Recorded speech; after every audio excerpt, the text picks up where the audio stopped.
The sound came first. Sharp. Vicious. The kind of crack that makes your stomach drop even if you're not the one being hit. Skin against skin. Then silence. The kind of silence that feels like the whole world just stopped breathing. Inside Lotus House, the most exclusive Korean fine dining restaurant in Manhattan, everything froze. 53 of New York's wealthiest, most powerful people sat motionless. Forks suspended in midair. Conversations died mid-sentence. Even the piano player in the corner stopped, fingers hovering above the keys. All because Yuna Park's hand, covered in diamonds that cost more than most people's cars, had just connected with Mara Thompson's face. Hard. So hard that the 3 servers standing near the kitchen doors actually flinched like they'd felt it too. The sound bounced off the imported marble walls. It slid across the hand-painted silk screens worth more than a year of college tuition. It touched every single person in that room, and everybody froze. But it wasn't just the slap that made everyone stop breathing. It was what Yuna screamed next. Thief! Her voice cut through the restaurant like broken glass. Sharp. Deliberate. Designed to wound. After everything I did for you, you stole from me. Mara's hand flew to her throat. Empty. The jade and silver necklace, the one that had hung there every single day for 6 months, the one she touched every morning before leaving for work, the one that connected 4 generations of her family, was gone. Ripped away. Clutched now in Yuna's perfectly manicured fingers, held high like evidence at a trial. 2 years ago, Yuna's voice rose even louder, making absolutely sure every person in that restaurant could hear, I welcomed this woman into my home. I hired her as my personal maid. I trusted her. She turned in a slow circle, making eye contact with the watching crowd, playing to them like an actress on stage. And this is how she repaid me. By stealing from my jewelry box. This necklace, she held it higher, letting the jade catch the light, was a gift from Mr. Kong himself. When it went missing, I reported it to him immediately. He had it added to his company's official stolen property list. The room erupted in whispers. Gasps. The kind of shocked murmuring that happens when scandal touches people who are supposed to be above such things. And now, Yuna's eyes glittered with triumph. I find out she's been working here, in Mr. Kang's own restaurant, wearing MY's stolen necklace right under his nose for 6 months. Mara's cheek burned. Her face felt like it was on fire. She could taste blood, copper and sharp, where she'd bitten the inside of her lip from the impact. But worse than the physical pain, worse than the humiliation, was the sick realization crawling up her spine. 2 years ago. Yes, she had worked for Yuna Park. For 8 months, she'd been the woman's personal maid in her Upper East Side penthouse. Cleaning, organizing, running errands. It had paid well, better than anything else Mara could find while taking care of Mama Grace who was already getting sick. But she'd left that job because Yuna was cruel. Not obviously, not in ways you could point to and say, that's abuse. Just small cruelties. Comments about Mara's hair, her clothes, her accent, even though Mara had lived in Brooklyn her whole life. The way Yuna would make her redo tasks that were already perfect. The way she'd forget to pay on time, then act surprised when Mara brought it up. Mara had quit after Yuna threw a glass of wine at her for folding towels wrong. And now Yuna was claiming that necklace, the one Mama Grace had pressed into her palm 6 months ago with shaking hands, had been stolen from her. That's not true, Mara said. Her voice came out steady, surprisingly steady, despite the way her hands were shaking at her sides. I never stole anything from you, Mississippi Park. That necklace belonged to my great-great-grandmother. It's been in my family for 4 generations. Liar. Yuna's face twisted with pure hatred. The kind of hatred that's been building for months, waiting for the perfect moment to explode. You think anyone here is going to believe a maid's grandmother owned a $73,000 heirloom? Please. She turned to the host's stand where Robert Hayes stood frozen, his face pale as snow. Robert. Yuna snapped. You have the documentation, don't you? Mr. Kang's official stolen items list. Show them. Robert's hands trembled as he reached under the host's stand and pulled out a leather folder. He'd been managing Lotus House for 18 years. 18 years. And in all that time, he'd never seen anything like this.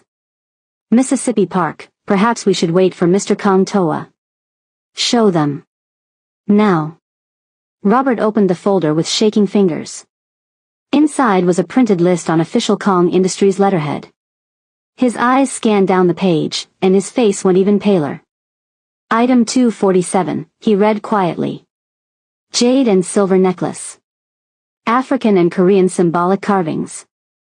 Reported missing from Miss Una Park's residence, March 15, 2 years ago.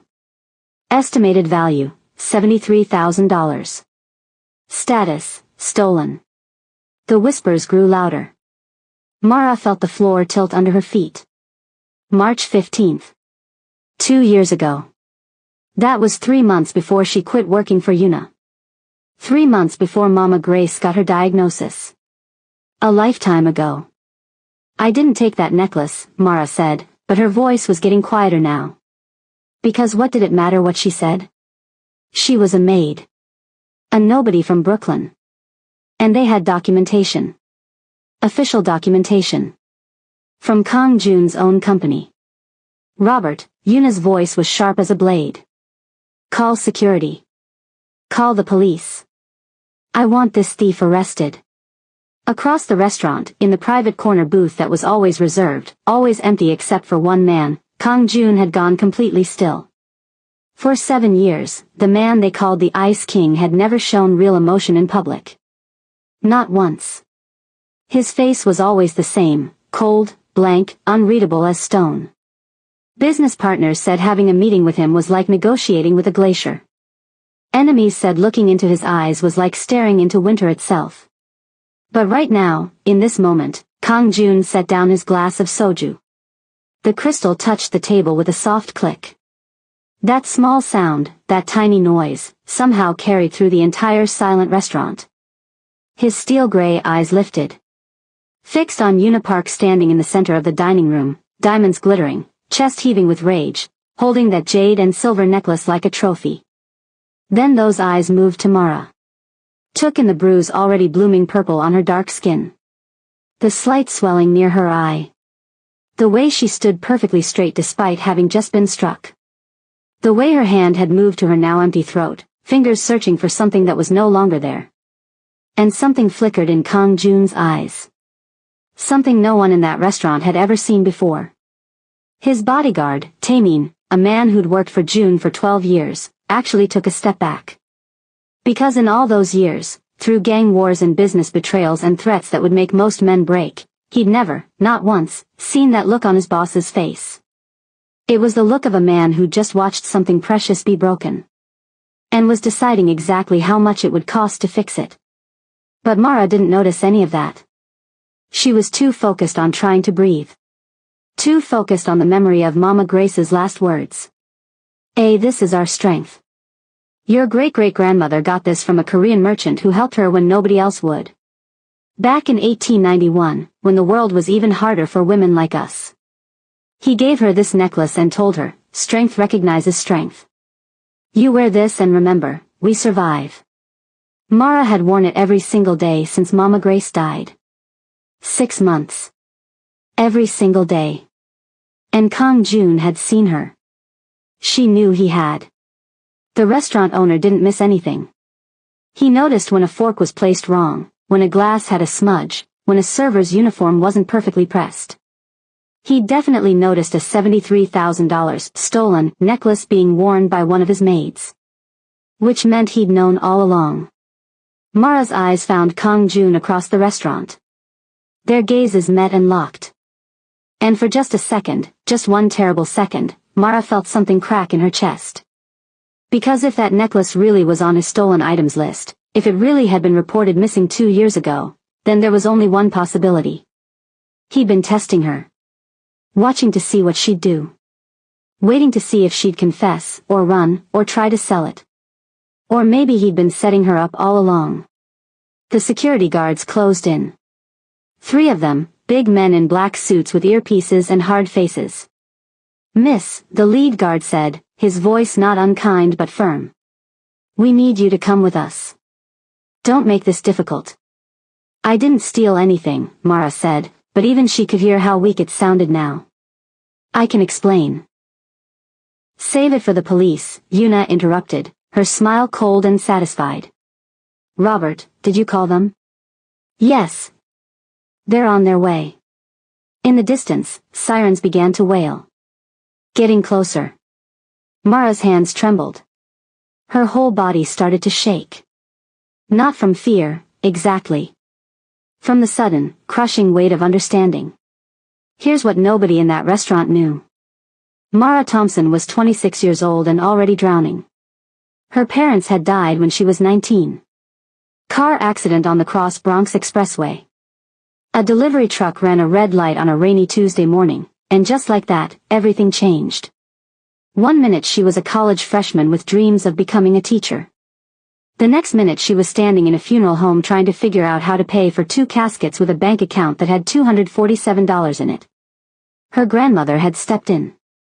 Mama Grace, everyone called her. Took Mara and her baby brother Isaiah into her small Brooklyn apartment without a second thought. Raised them with love and church services and Sunday dinners that somehow made everything feel okay, even when it wasn't. But 6 months ago, Mama Grace got sick. Cancer. The kind that moves fast and doesn't care about your plans or your prayers or how many people love you. She died holding Mara's hand, that jade and silver necklace pressed between their palms. This is our strength, Mama Grace had whispered, her voice weak but firm. Your great-great-grandmother got this from a Korean merchant who helped her when nobody else would. Back in 1891, when the world was even harder for women like us. He gave her this necklace and told her, strength recognizes strength. You wear this and remember, we survive. Those were the last words Mama Grace ever spoke. And she left behind $92,000 in medical debt. $92,000. The number haunted Mara every single night. Lived in her chest like a weight she couldn't shake. And it wasn't just the debt. There was Isaiah. Her little brother was 13 now. Born deaf.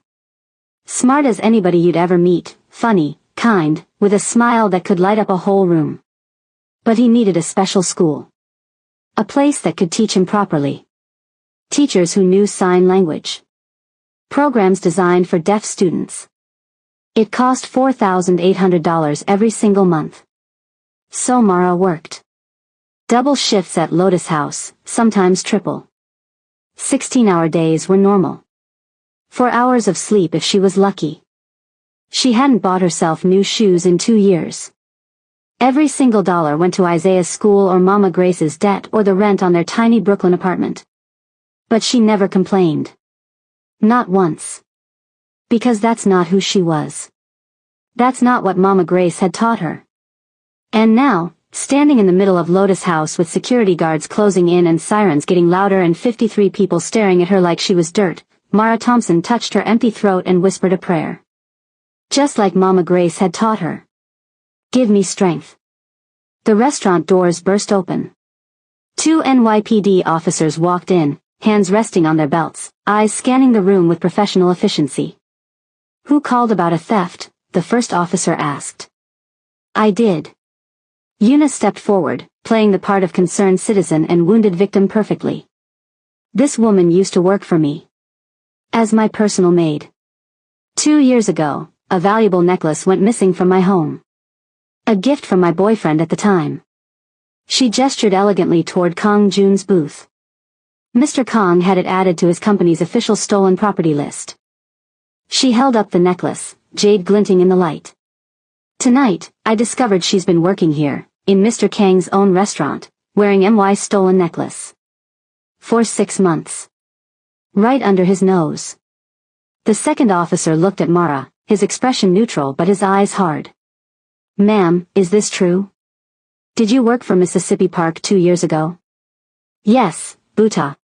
And did you have access to her personal belongings? Her bedroom?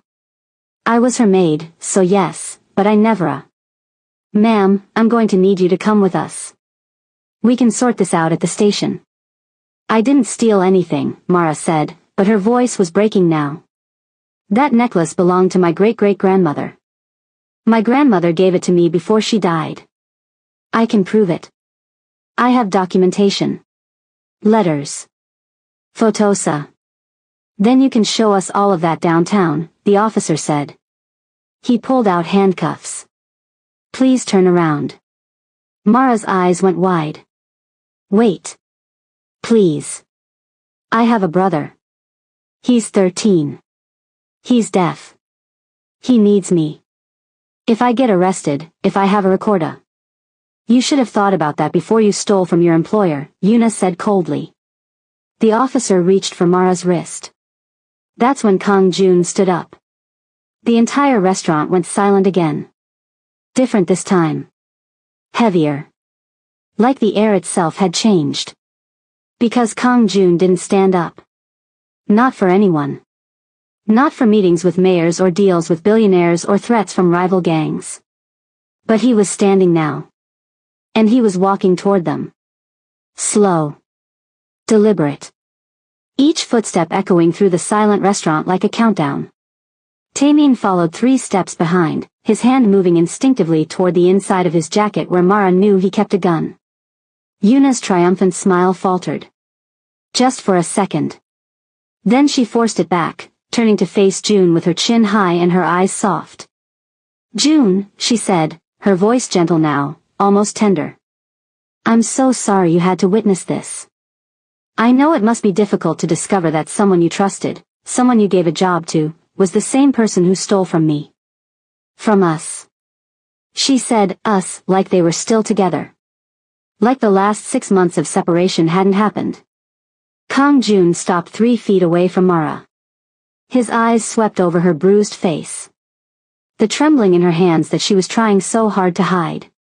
The way she stood with her shoulders back and her head high despite everything. Then his gaze dropped to her empty throat. To the place where the necklace should have been. Officer, he said quietly. His voice was soft, but somehow it carried through the entire restaurant. Put the handcuffs away. The restaurant held its breath. The officer's hand stopped mid-reach. He looked up at Kang Jun, then at his partner, uncertain. Everyone in New York law enforcement knew who Kang Jun was. Not officially, of course. Nothing was ever official with men like him. But they knew. You didn't build an empire the size of Kong Industries, didn't own half the luxury real estate in Manhattan, didn't have politicians and judges on your private phone line, without certain understandings with law enforcement. Sir, the first officer said carefully, we have a report of stolen property valued at over $70,000. That's a felony. We need TOA. You need to wait, June said. Still quiet. Still calm. But something in his voice made both officers straighten up. Before you arrest anyone in my restaurant, on my property, I suggest you hear what I have to say.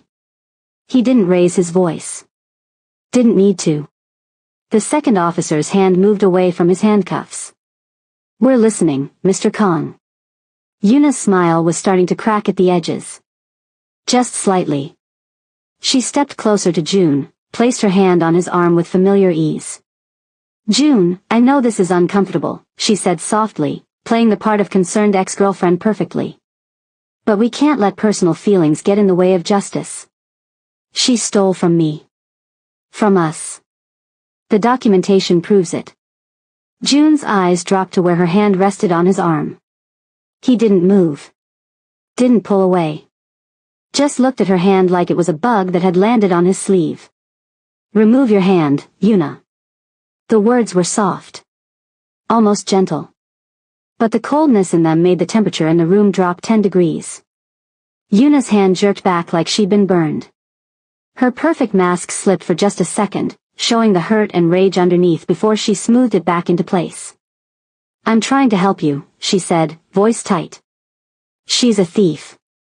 She worked in my home, she had access to my bedroom, my personal belongings, and when that necklace went missing. When exactly did it go missing? June asked. Yuna blinked. What? You reported it stolen on March 15th, 2 years ago. According to the documentation. June's eyes were still on her face, reading every micro-expression. But Mara Thompson didn't leave your employment until June of that year. 3 months later. The restaurant was so quiet you could hear the ice melting in someone's water glass across the room. Yuna's smile flickered. I didn't realize it was gone right away. I have so many pieces of jewelry, you know how it is. I must have noticed it missing later and realized when it had actually disappeared. Interesting, June said. Because the police report you filed states that you discovered it missing on March 15th itself.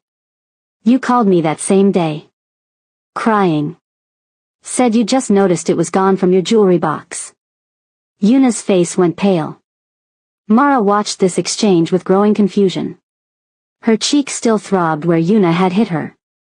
The security guards still surrounded her. The police were still there. But something was happening. Something she didn't understand yet. Robert, June said, still not looking away from Yuna. Bring me the full file on that stolen items report. Not just the list. Everything. Robert's hands shook as he reached under the host's stand again. This time he pulled out a thicker folder, sealed with the Kong Industries stamp. He walked it over to June like a man delivering his own death sentence. June opened the folder. Flipped through several pages. His expression never changed, but his eyes grew colder with each page he read.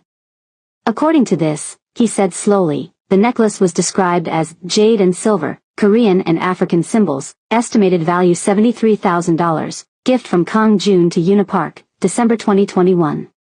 He looked up at Yuna. I never gave you a necklace like that. The words landed like a bomb in the silent restaurant. Yuna's mouth opened. Closed. Opened again. Yes, you did. For my birthday. You don't remember because you give me so many gifts. I remember every gift I've ever given you, Yuna. And I never, not once, gave you a necklace with African symbols. June's voice was still soft, but now it had an edge like broken glass. Because you told me repeatedly that you only wanted Korean pieces. That anything else was beneath your standards. Yuna's face flushed red. That's Noda I never cited. You said it at dinner. October 2021. In front of 6 people. June turned to one of the men sitting at a nearby table. Kim SSI, you were there. What did Mississippi Park say when the gallery owner showed her that African-Korean fusion piece? The man at the table looked like he wanted to disappear into his chair. But he spoke anyway. She said she didn't understand why anyone would ruin beautiful Korean art by mixing it with tribal aesthetics. Several people in the restaurant gasped. Yuna's face went from red to white. I was joking. It was a joke. June, you know I didn't mean. So you're telling me, June continued, his voice cutting through her excuses like a knife, that after saying you had no interest in African-Korean pieces, I then gave you an expensive African-Korean necklace. And you accepted it. Wore it. Loved it so much that when it was stolen, you were devastated. He closed the folder with a soft snap. You're lying. The 2 words fell into the room like stones into still water. Yuna took a step back. Her eyes were wide now, desperate. No. No, that's Noda June, she stole it. She had access to my apartment. The timeline matches. She's a maid, for God's sake. How else would she have a $73,000 necklace? That's what I'd like to know, June said. He turned, finally, to Mara. Their eyes met. And Mara felt her heart stop. Because she saw the question there. The test. He was giving her a chance to explain. But he was also watching to see if she'd lie. Mr. Kong, she said, her voice rough from holding back tears. That necklace belonged to my great-great-grandmother. She received it in 1891 from a Korean merchant in New York. A man who helped her when no one else would. She was newly free, trying to start a business, and he gave her that necklace and told her strength recognizes strength. She took a shaky breath. It's been passed down through 4 generations of women in my family. My grandmother, Mama Grace, she gave it to me 6 months ago. Right before she died. She made me promise to wear it every day. To remember where I came from. To remember that we survive. Mara's eyes burned, but she didn't let the tears fall. I don't know how that necklace ended up on your stolen items list, Mr. Kong. I don't know why Mississippi Park is claiming it belonged to her. But I swear to you, on my grandmother's grave, on my brother's life, I did not steal it. It's mine. It's always been mine. The restaurant was silent. June studied her face for a long moment. Then he looked at the officers. I need to make a phone call, he said.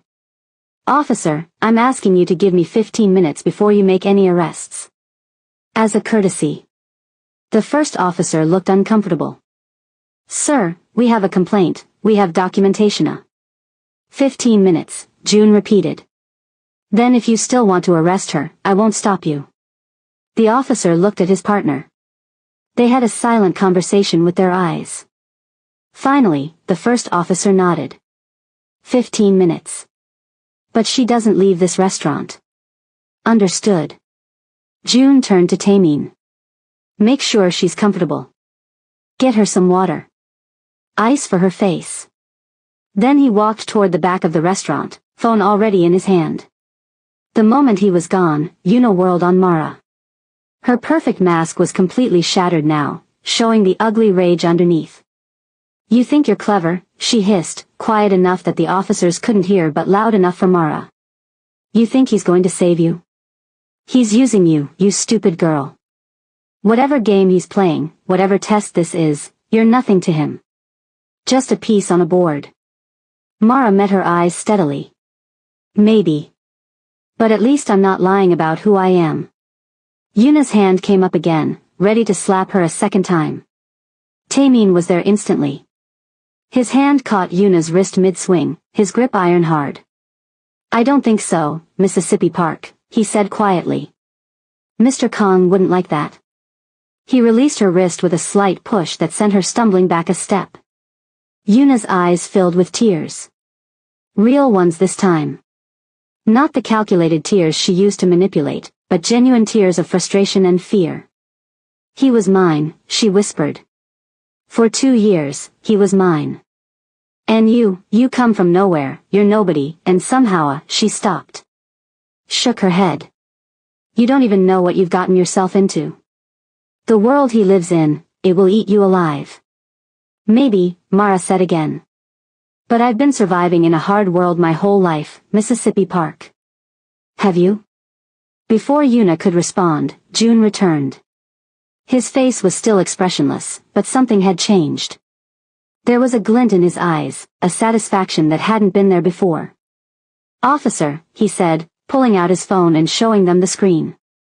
I just spoke with the director of the Museum of Korean American History.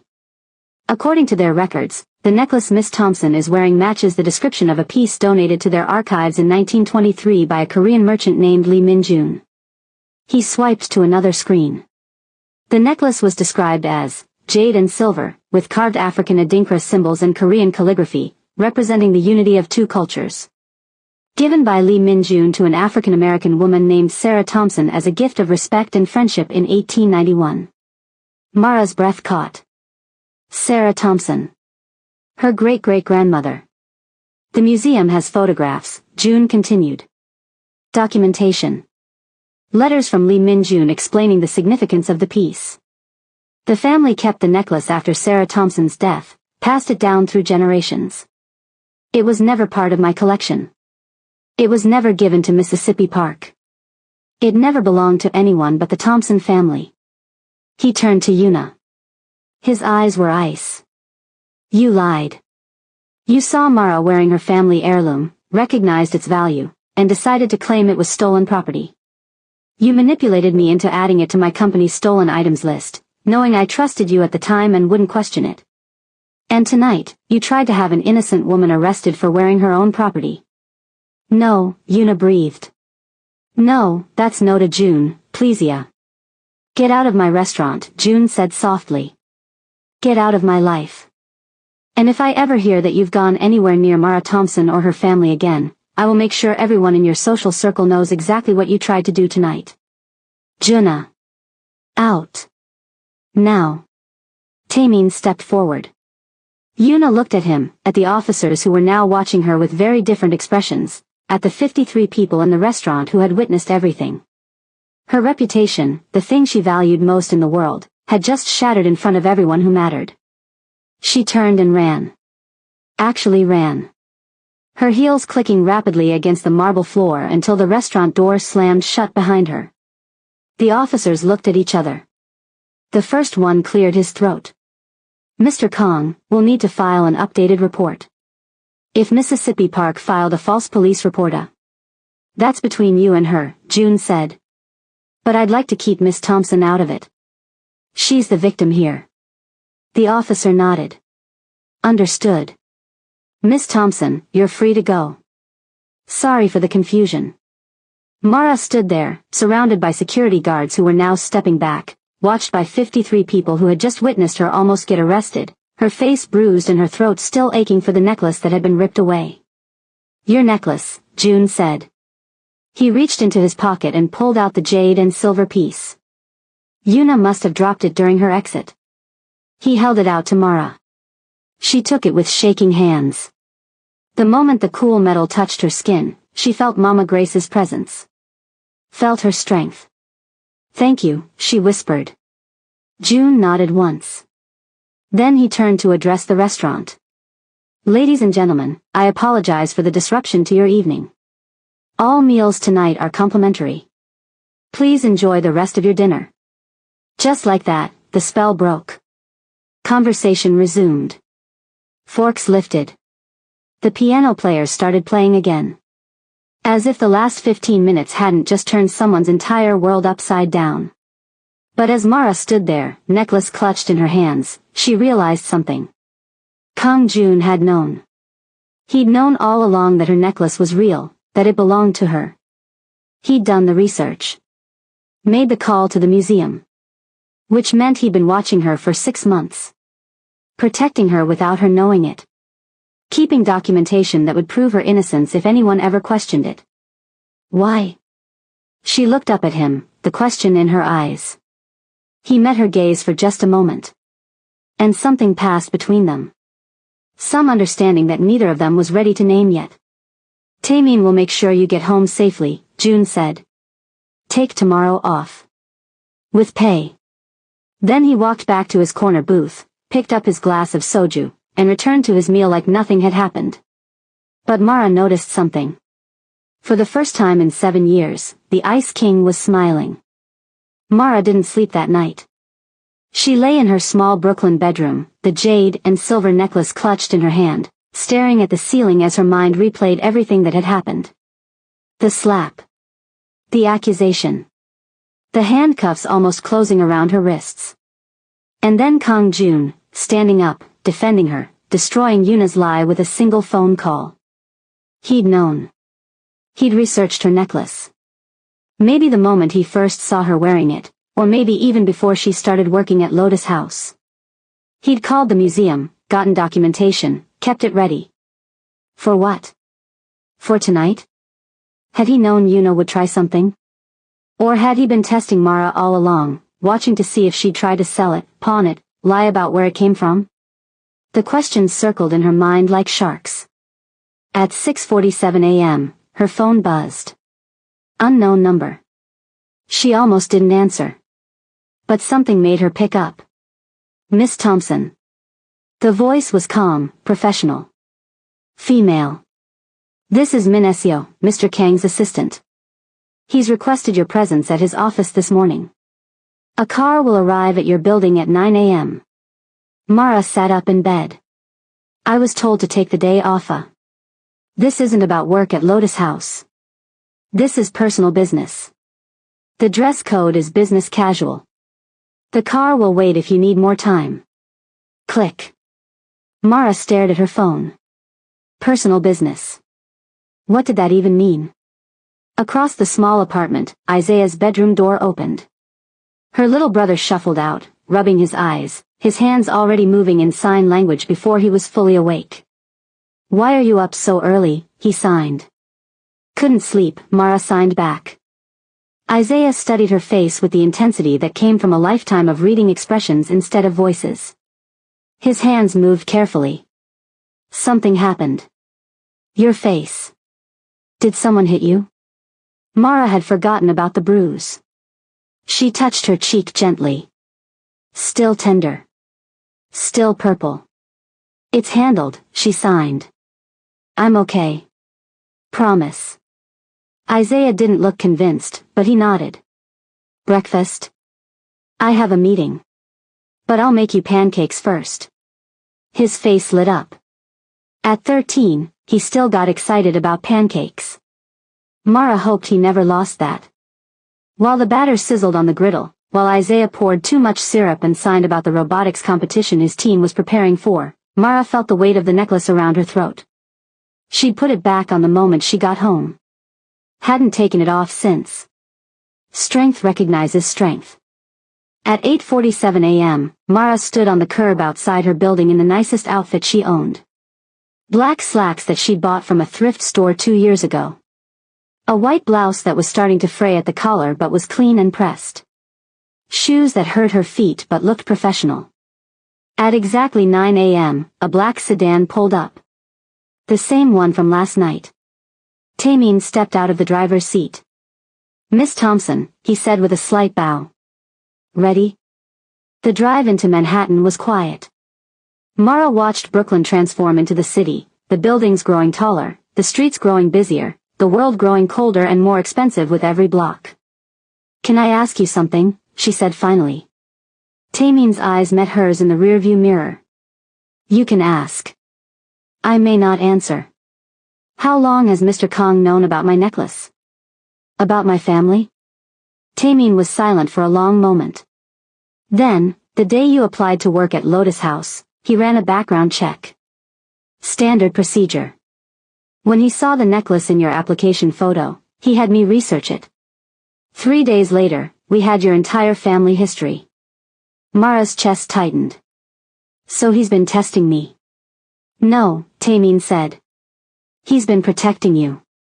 From what? From people like Mississippi Park. Tameen's voice was matter-of-fact. Mr. Kong knew she would try something eventually. She's been watching you for months. Ever since she realized you were working at Lotus House. When she saw that necklace, she saw an opportunity. And he just waited.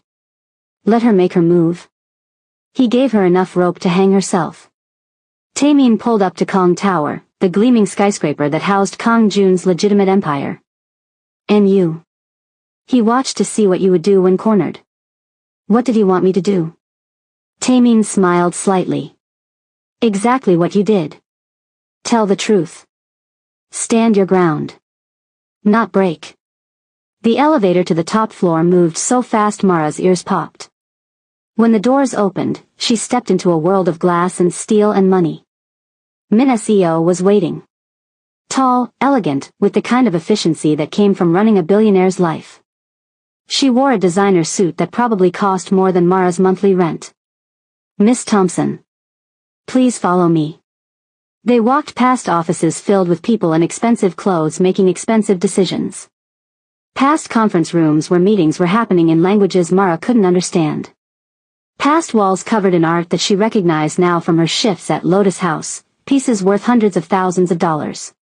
Min SEO stopped at a door at the end of the hall. Solid wood. No window. A brass plate that simply read, K. June. She knocked twice, opened the door, and gestured for Mara to enter. The office was exactly what Mara expected and nothing like it at the same time. Floor-to-ceiling windows overlooked Manhattan. The morning sun streamed in, turning everything golden. The furniture was minimal, expensive, chosen for function rather than flash. A desk that looked like it was carved from a single piece of wood. Chairs that probably cost more than Mara's car. But what caught her attention was the wall to the left. Covered in photographs. Black and white images of Korea from decades ago. A woman in traditional hanbok standing in front of a small shop. That same woman, older now, with 2 young boys. Those boys growing up, one becoming a teenager with a rare smile. Kong Jun's family. His history. His grandmother. She came to America with $10 and a jade pendant. Jun's voice came from behind her. Mara turned. He was standing by the window, hands in his pockets, watching her with those steel-gray eyes. My grandmother, he continued. She worked 3 jobs. Saved every penny. Built our family from nothing. He nodded toward the photos. That's her shop. The first one. In Los Angeles, 1967. She sold Korean goods to homesick immigrants. Made enough to bring her sons to America. Enough to give them education. Opportunities. He walked toward his desk, gestured for Mara to sit. She died 5 years ago. Left me everything. The business. The connections. The empire she'd built with her bare hands. June sat across from her. And one instruction, don't forget where we came from. Don't forget what we survived. Mara touched the necklace at her throat. Why are you telling me this? Because last night, I watched you stand in front of 53 people and tell the truth even when lying would have been easier. Even when it looked like the truth would destroy you. June leaned forward slightly. Do you know how rare that is? I couldn't lie, Mara said simply. Not about my grandmother. Not about my family. Exactly. Something flickered in June's eyes. Everyone in my world lies, Miss Thompson. They lie about who they are, where they came from, what they want. They wear masks so long they forget their real faces. But you. He paused. You stood there with your face bruised and your life falling apart, and you told the truth. He opened a drawer in his desk, pulled out a folder, and slid it across to her. That's why I'm offering you this. Mara opened the folder carefully. Inside were documents. Official-looking papers with the Kong Industries letterhead. Her eyes scanned the first page. Employment contract.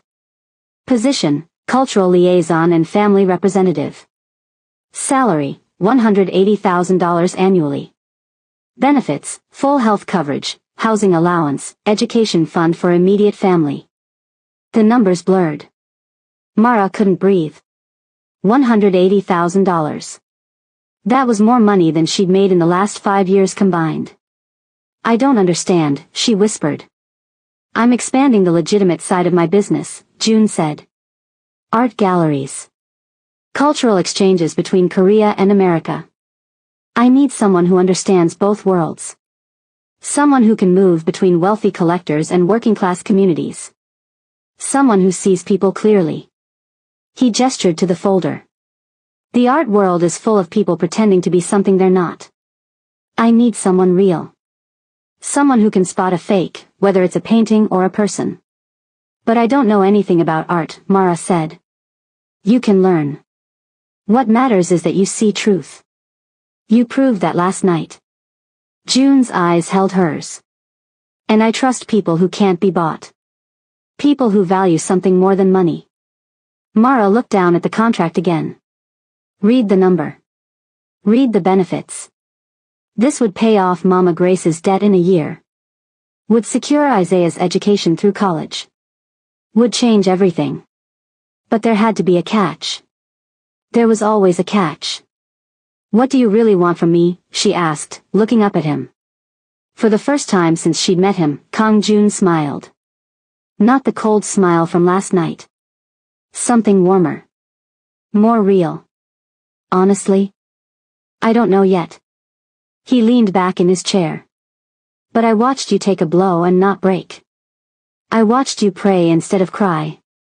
I watched you stand your ground against someone with more power, more money, more connections. And I thought, that's someone worth having on my side. He paused. The question is, are you brave enough to say yes? Mara sat with that for a moment. Thought about Isaiah. About Mama Grace's debt. About the years of exhaustion, the 16-hour shifts, the constant fear of one emergency destroying everything they'd built. But she also thought about Yuna's last words, the world he lives in, it will eat you alive. If I say yes, Mara said slowly, what world am I walking into exactly? June's smile faded slightly. An honest question deserves an honest answer. My business has 2 sides. The legitimate side, restaurants, galleries, real estate, all legal. All clean. And the other side. The one people whisper about but never mention directly. He met her eyes. I won't lie to you, Miss Thompson. I have connections that operate in gray areas. I have influence that comes from sources I can't always discuss. But I keep the two sides separate. The legitimate business is exactly that, legitimate. And that's where you'd be working. And if the other side bleeds over? It won't. I make sure of that. June's voice was firm. You would be protected. Always. Anyone who touched you would answer to me. He gestured to the contract. Read it. Think about it. Take 24 hours. But know this, if you say yes, your life changes. There's no going back to 16-hour shifts and survival mode. There's only moving forward. Mara's hand went to her necklace. Touched the jade, the silver, the symbols that represented 4 generations of women who survived impossible things. I don't need 24 hours, she said. June raised an eyebrow. No. My grandmother taught me something. Mara's voice was steady. She said strength recognizes strength.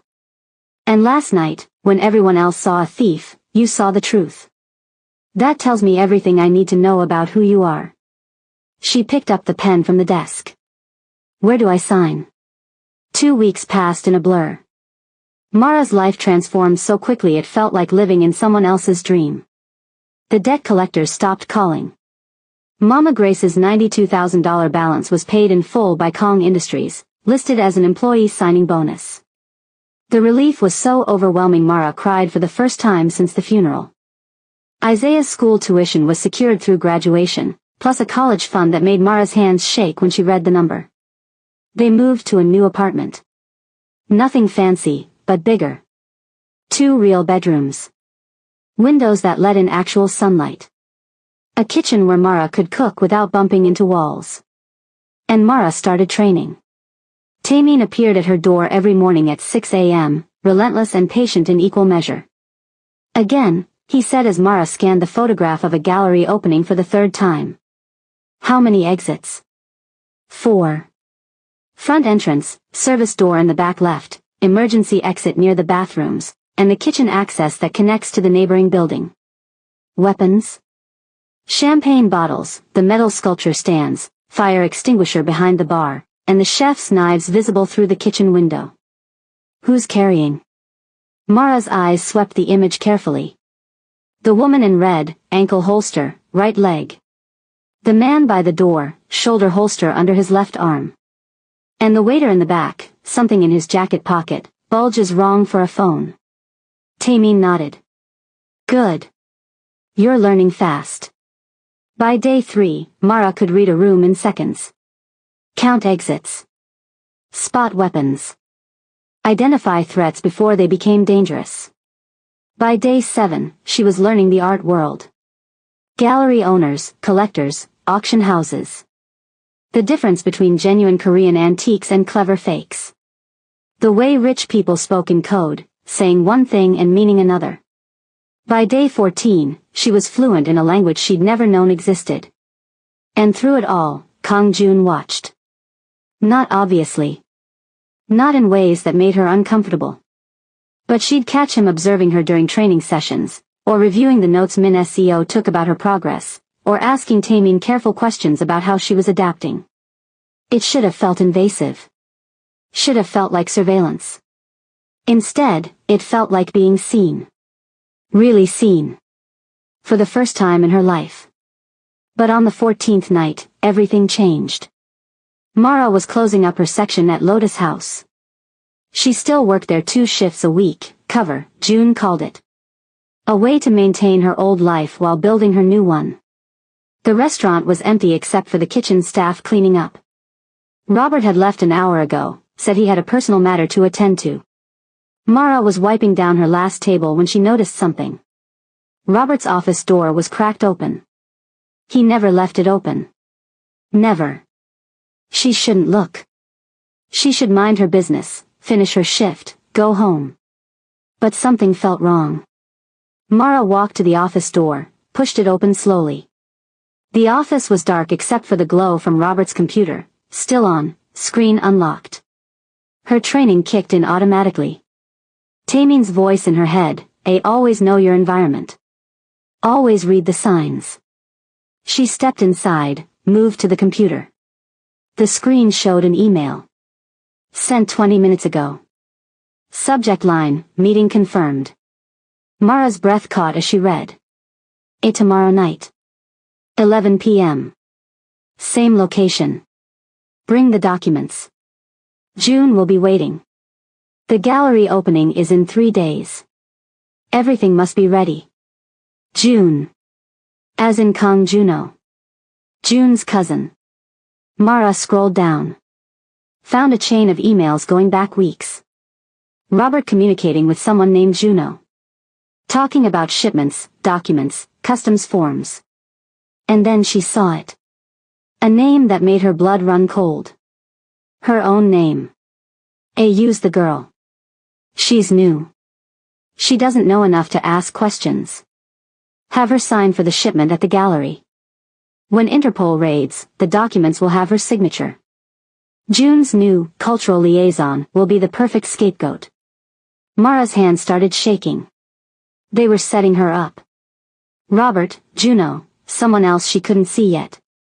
They were planning something at a gallery opening in 3 days. Something illegal. And they were going to make it look like her fault. She pulled out her phone, took photos of everything on the screen. Email after email. Plans. Shipment schedules.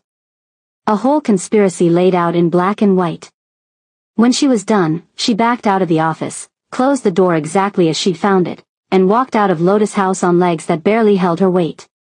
On the subway home, sitting in the fluorescent light with her photos of evidence burning in her phone, Mara touched the necklace at her throat and whispered the prayer Mama Grace had taught her. But this time, she wasn't praying for strength. She was praying for wisdom. Because in 3 days, someone was going to try to destroy Kang Jun. And she was the weapon they planned to use. The only question was, should she warn him? Or should she run?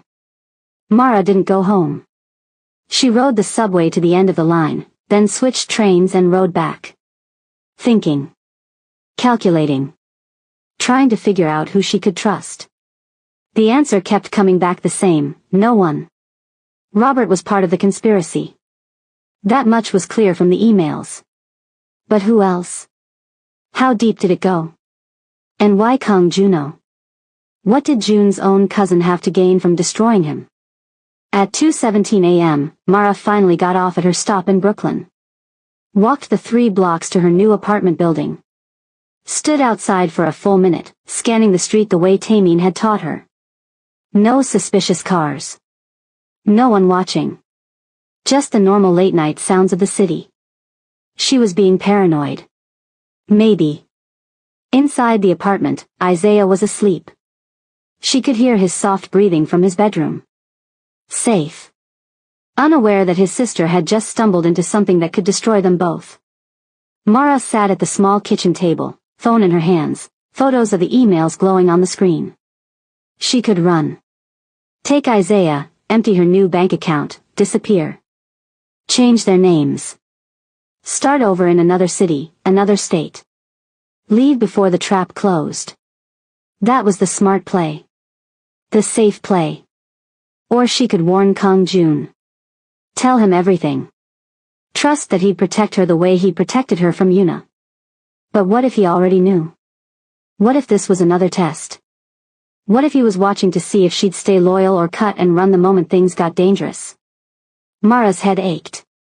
She'd been awake for 21 hours. Her body was screaming for sleep. But her mind wouldn't stop spinning. At 3:45 a.m., she made her decision.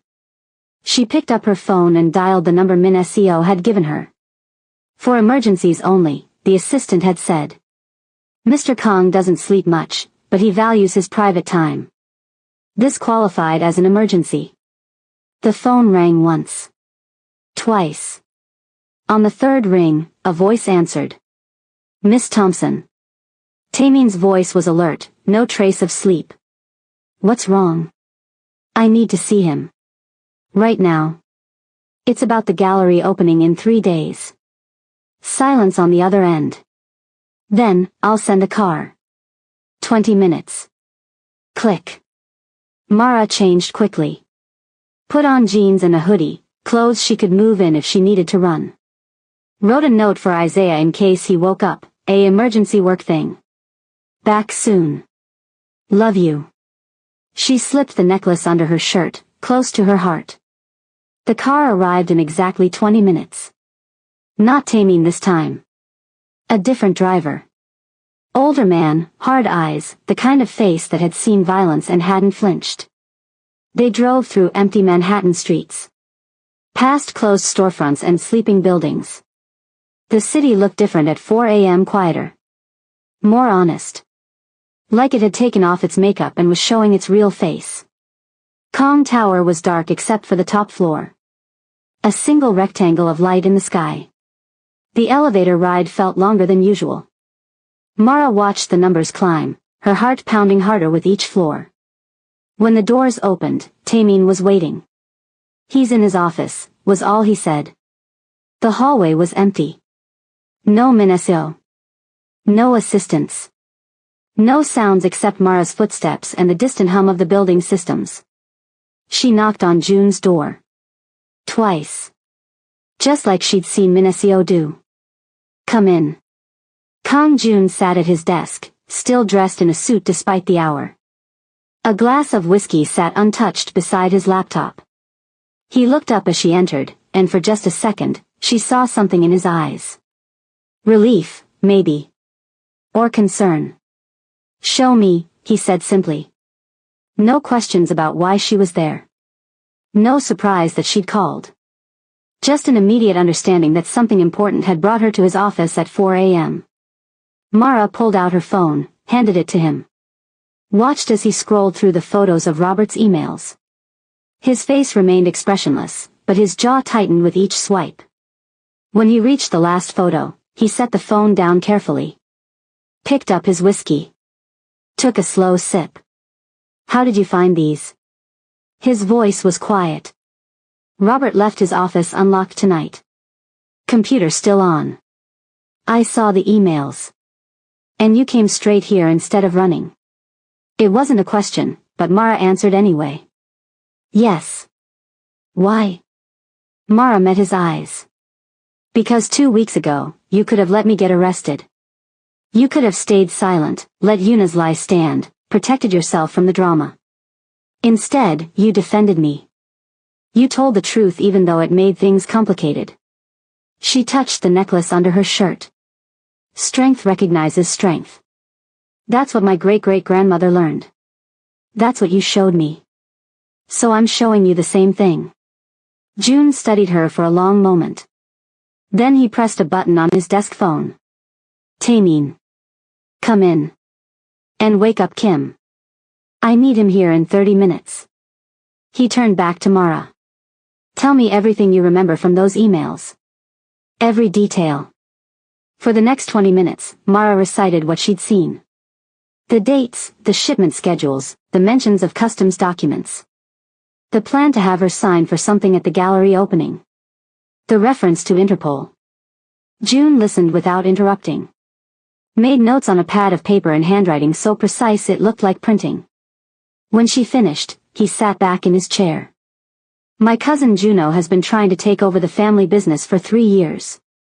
Ever since our grandmother chose me instead of him to run everything. Why did she choose you?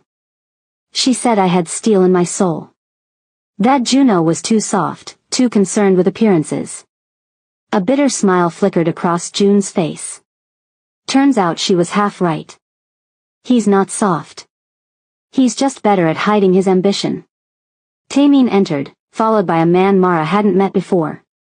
Older, maybe 50, with gray hair and the kind of calm that came from years of experience. This is Kim Daeshik, June said. Head of security for all Kong Industries operations. Miss Thompson just discovered a conspiracy to frame me for art smuggling. Using her as the scapegoat. Kim's expression didn't change, but his eyes sharpened. Show me. June handed over Mara's phone. Kim scrolled through the photos, his face growing darker with each image. Juno's been planning this for months, Kim said finally. The shipments are real. Korean artifacts being smuggled into the country without proper documentation. Customs forms forged with your signature, sir. They're using legitimate gallery openings as cover. And when Interpol raids, June said quietly, all the evidence will point to me. The forged signatures. The shipment manifests. And Miss Thompson's name on the receiving documents. Making her the perfect witness, Kim added. Your new cultural liaison. She signed for the shipments. She must have known. Or if she didn't know, then you were using her as an unwitting accomplice. Either way, you go down. Mara felt sick. They were going to destroy both of us. Yes. June's eyes met hers. But they made one mistake. What? They assumed you wouldn't notice. That you'd be so grateful for the job, so overwhelmed by the money and the opportunity, that you'd sign whatever they put in front of you without asking questions. He leaned forward. They underestimated you. Just like Yuna did. Taemin moved to the window, looking down at the sleeping city. The gallery opening is in 3 days. Friday night. Deadless Gallery on the Upper East Side. Treasures of the Joseon Dynasty. I'm the lead sponsor, June said. Which means I'll be there. Front and center. Exactly where Juno wants me when Interpol comes through the door. So we cancel, Mara said. Call it off. Don't go. No. June stood, walked to the wall of family photos. Touched the frame holding his grandmother's image. We go. We let them think their plan is working. That's insane, Mara said. If Interpol is really Kaminga. They won't be. June turned back to her. Kim, how long would it take to redirect an Interpol investigation? Kim smiled. A cold, professional smile. With the right contacts? 72 hours. Maybe less. Then that's what we do. We let Juno believe everything is proceeding as planned. But when those agents come through the door, they'll be looking for him. Not me. How? Mara asked. Because we're going to flip every piece of evidence. Every forged signature, every shipping manifest, every customs document. All of it will point back to Juno. He's been so careful to frame me that he's left a perfect trail. We just need to redirect it. June's smile was ice cold. He wanted to use my own business against me. Use my gallery opening. My reputation. My new cultural liaison. He looked at Mara. Instead, we'll use his arrogance against him. What about Robert? Mara asked. He's part of this. Robert is trapped, Kim said. I've been watching him for 2 weeks. He has a gambling problem. Owes $183,000 to some very dangerous people. Juno found out, offered to pay the debt in exchange for information. For cooperation. Taemin turned from the window. He's not evil. He's desperate. Which makes him dangerous, June said. But also predictable. Kim, find out who holds Robert's debt. Buy it. All of it. Then make sure Robert knows I own it now. Kim nodded. And his wife? She doesn't know about the gambling. Keep it that way. But let Robert know that I could tell her. That's enough leverage to flip him. Mara watched this unfold with a strange mixture of awe and fear. This was the other side of Kang Jun. The side that operated in shadows. That moved pieces on a board she couldn't fully see. What do you need me to do? She asked. June turned to her. The hardest part. You need to act normal. Go to work at Lotus House. Train with Taemin.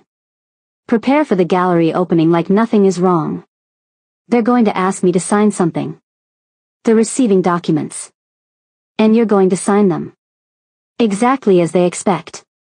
But Kim will make sure those documents have additional signatures. Juno's signatures. Buried in the fine print. So when Interpol examines them, they'll see a conspiracy. Just not the one Juno planned. Mara's head was spinning. And if something goes wrong? If they figure out we know? June stepped closer. Close enough that she could see the flecks of amber in his steel-gray eyes. Nothing will go wrong. Because I don't lose, Miss Thompson. Ever. And anyone who tries to hurt what's mine learns that lesson very painfully. The way he said, "What's mine," made Mara's breath catch. Because he wasn't just talking about his business. He was talking about her. Get some sleep, June said, stepping back. Tameen will take you home. In 3 days, we're going to a gallery opening. And we're going to watch my cousin destroy himself. As Mara left the office, she heard June's voice one more time, quiet but clear. Thank you. For trusting me with this. She turned back. He was standing by the window now, silhouetted against the slowly brightening sky. Strength recognizes strength, she said. His smile was small but genuine. Yes. It does. The next 3 days moved like a dream. Or a nightmare. Mara couldn't decide which. She went to work at Lotus House. Smiled at customers. Took orders. Pretended everything was normal while Robert watched her with increasingly nervous eyes. On the second day, Robert pulled her aside. Mara, I need to talk to you about Friday night. The gallery opening. What about it? His hands shook as he pulled out a folder. Mr. Kong asked me to have you sign some receiving documents. Standard procedure for artwork arriving from Korea. You're the cultural liaison, so your signature confirms the authenticity. Mara took the folder. Opened it. Inside were customs forms, shipping manifests, authentication certificates. All looking official. All very carefully designed to frame her. Where do I sign? She asked, keeping her voice steady. Robert showed her. 6 different documents. 6 places where her signature would tie her to smuggled artifacts. Mara signed each one carefully. Watched Robert's relief as he gathered the papers. Thank you, he said quietly. Then, even quieter, I'm sorry. She almost felt bad for him. Almost. On the 3rd day, Kim pulled Mara aside during her training session with Tameen.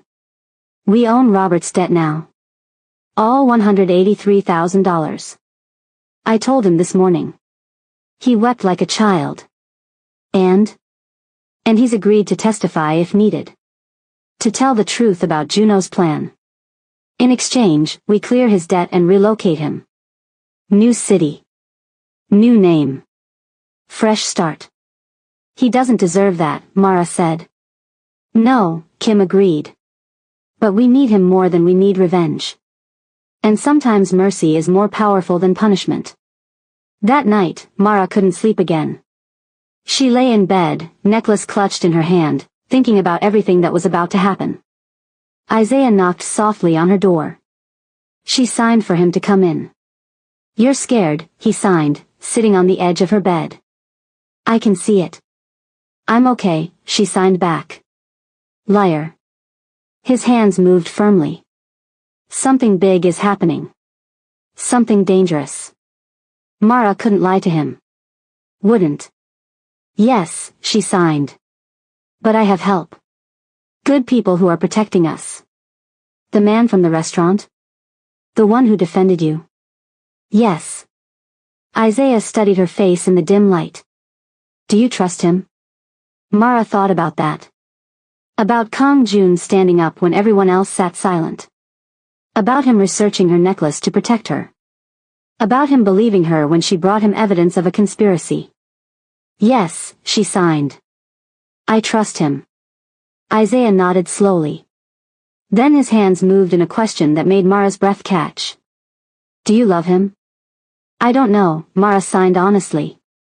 It's too soon. Too complicated. Mama Grace always said love isn't about time. It's about truth. Isaiah's smile was gentle. And he tells you the truth. That's rare. He hugged her goodnight and went back to his room, leaving Mara alone with that observation. Did she love Kong Jun? Or was this just gratitude? Admiration? The natural result of someone powerful protecting someone vulnerable? She didn't have an answer. But as she finally drifted off to sleep, she dreamed of steel-gray eyes and a voice that said, "What's mine?" like a promise. Friday arrived. The day of the gallery opening. The day of reckoning. Mara dressed carefully. The midnight blue dress June had provided, elegant but not flashy. Hair swept up.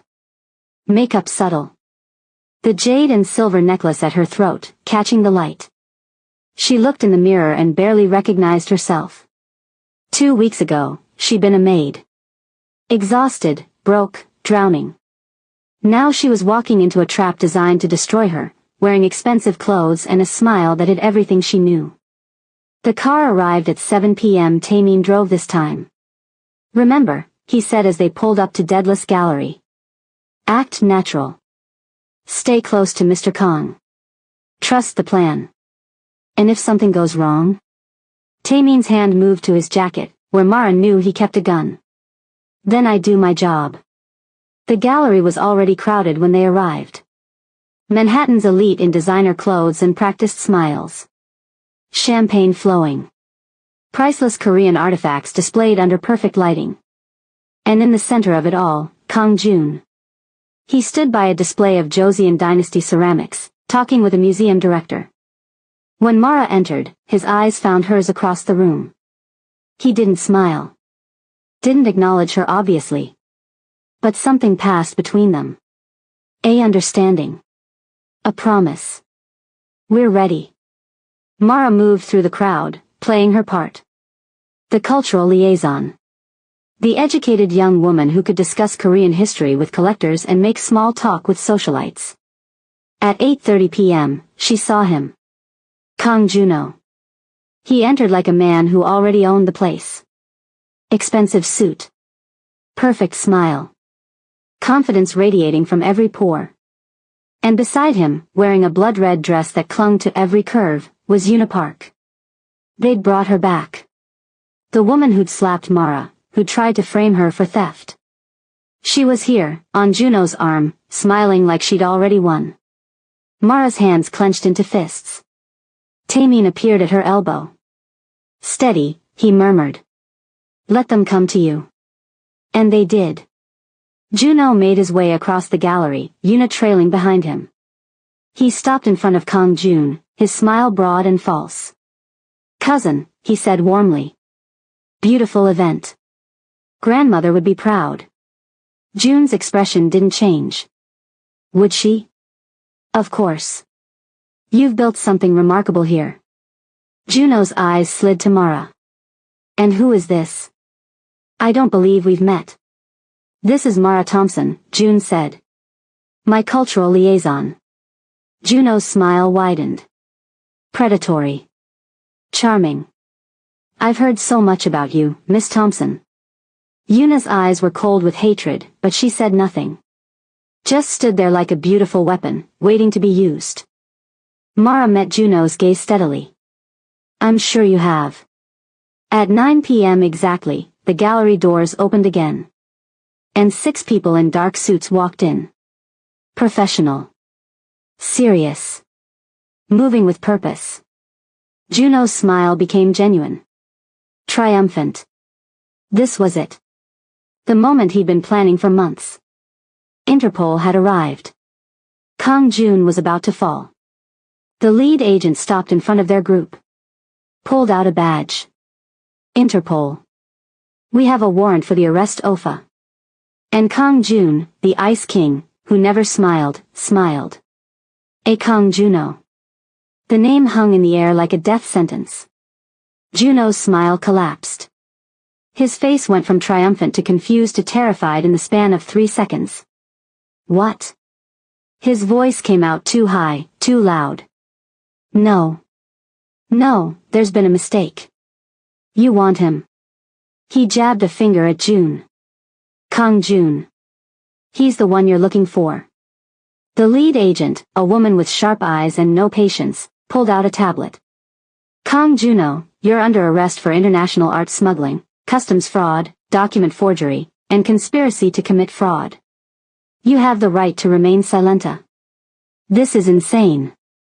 Juno backed away, bumping into a display case. I didn't do anything. He set me up. My cousin, he's the one smuggling artifacts. We have shipping manifests with your signature, the agent said calmly. Customs documents with your authorization. Bank transfers from your personal accounts to known smuggling operations. Communications between you and dealers in Korea arranging illegal transport of artifacts. She gestured to two agents behind her. They moved forward, handcuffs ready. We also have testimony from Robert Hayes, manager of Lotus House, detailing your conspiracy to frame your cousin using a falsified smuggling operation. Juno's eyes went wild. He looked at June, at Mara, at the watching crowd. You did this. You somehow. I did nothing, June said quietly. His voice was calm, almost gentle. You built this trap yourself, cousin.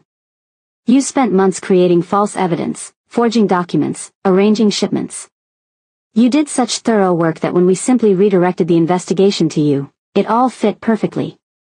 Juno lunged forward. Taemin was there instantly, his hand on Juno's chest, stopping him cold.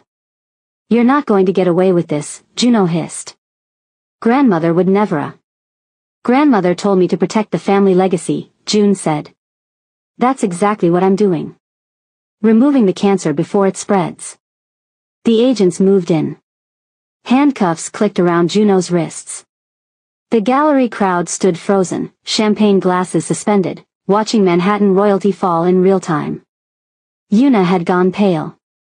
She tried to back away, to disappear into the crowd, but one of the agents called out, Mississippi Park. We'll need you to come with us as well. For questioning. I didn't do anything, Yuna said quickly. I was just his date for the evening. I don't know anything about smuggling. Your phone records show over 40 calls to Mr. Kang Juno in the past 2 weeks, the agent said. Including several calls to known smuggling contacts. You're not under arrest yet, but we have questions. Yuna's eyes found Mara across the gallery. The hatred there was pure, undiluted. This was the second time Mara had been part of her downfall. The second time she'd stood beside Kang Jun while Yuna's world collapsed. This isn't over, Yuna mouthed silently. But it was. They both knew it. As the agents escorted Juno and Yuna out, the gallery erupted in whispers. Phones appeared. Photos were taken. The story was already spreading through Manhattan's elite. Kang Juno arrested for smuggling. Tried to frame his own cousin. The Ice King wins again. June turned to the crowd, his expression composed. Ladies and gentlemen, I apologize for the disruption. It seems my cousin was involved in activities I was not aware of. Kong Industries has cooperated fully with Interpol to ensure justice is served. Please, continue enjoying the exhibit. All of these pieces have been legally obtained and properly documented. Just like that, he took control of the narrative. Made himself the victim who'd been betrayed by family. The honest businessman who'd helped law enforcement. The crowd bought it. Of course they did. This was how power worked. Mara watched June work the room for the next hour. Shaking hands. Accepting condolences about his betrayal by Juno. Reassuring collectors that Kong Industries was and always had been completely legitimate. She stayed close, playing her part. The cultural liaison. The educated young woman who knew nothing about conspiracy or traps or evidence being flipped. But underneath her calm exterior, her heart was pounding. Because she'd just watched Kang Jun destroy his own cousin without blinking. Watched him manipulate an international investigation. Watched him control a room full of powerful people with nothing but his voice and his reputation. This was the real Kang Jun. The Ice King. The man who operated in shadows and always won. And Mara had just become part of his world. Really part of it. At 11 p.m., the gallery finally began to empty. Mara's feet ached. Her face hurt from holding a smile for so long. Her mind was exhausted from processing everything that had happened. Come with me, June said quietly. There's something you need to see. He led her past the remaining guests, past the gallery staff cleaning up champagne glasses and catering trays, to a small private office in the back. Inside, Robert Hayes sat in a chair, looking 10 years older than he had 3 days ago. "Miss Thompson," he said, standing up when she entered. His voice was hoarse. "I owe you an apology. More than an apology.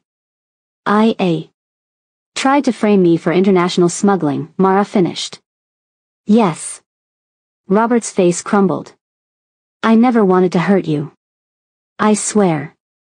I was just so deep in debt, and Juno offered to help, and I thought if I just cooperated, if I just did what he asked, everything would be okay." "It's never that simple," June said from behind Mara. "Is it, Robert?" "No, sir." Robert looked at June with something like fear. "I should have come to you. Told you about the debt.